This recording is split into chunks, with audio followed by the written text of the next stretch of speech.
Apollo. Apollo and Artemis were siblings, twins actually, children of Zeus and Leto, a Titan goddess. According to tradition, the two children were born on the island of Delos.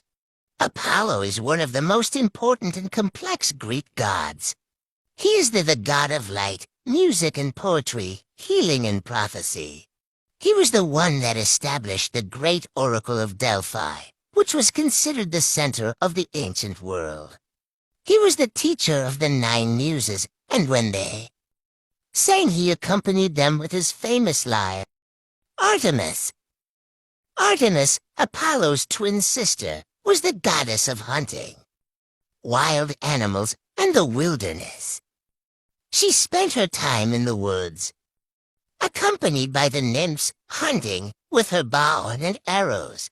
She was also worshipped as one of the primary goddesses of childbirth and midwifery, relieving the women in labor from diseases. She was a virgin goddess and protector of young girls.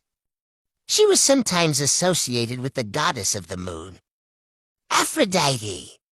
Aphrodite, the most beautiful among mortals and immortals, was born from the foam of the sea when Uranus' blood fell on it after his defeat by Cronus.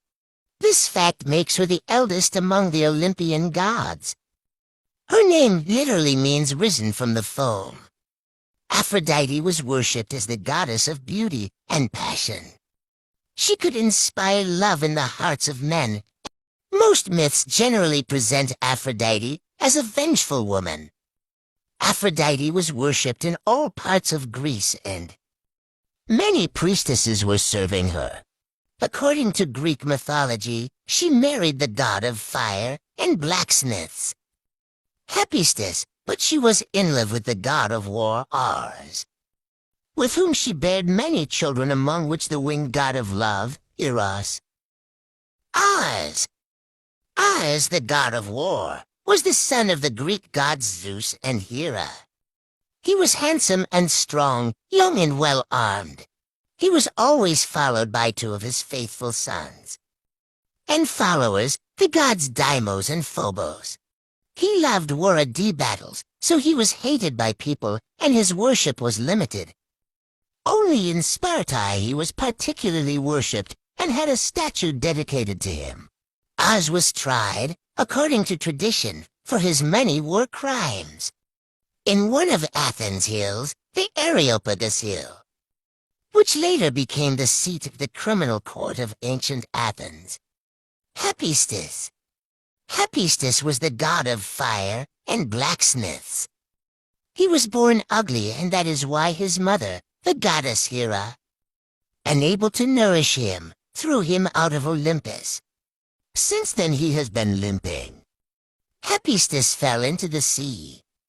Where he was growing up, he became a famous craftsman and set up his workshop on Mount Etna in Sicily. With his various metals, he made works of art of incomparable beauty.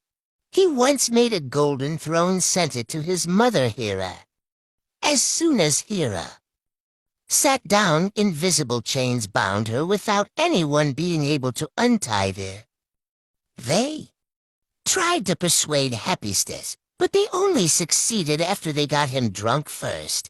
Hephaestus, the god of fire, gave his name to the volcanoes in the Greek language. It was from him that the Titan Prometheus took the fire and gave it to the people. Hephaestus was also the one who built the brass and gold palaces of Olympus.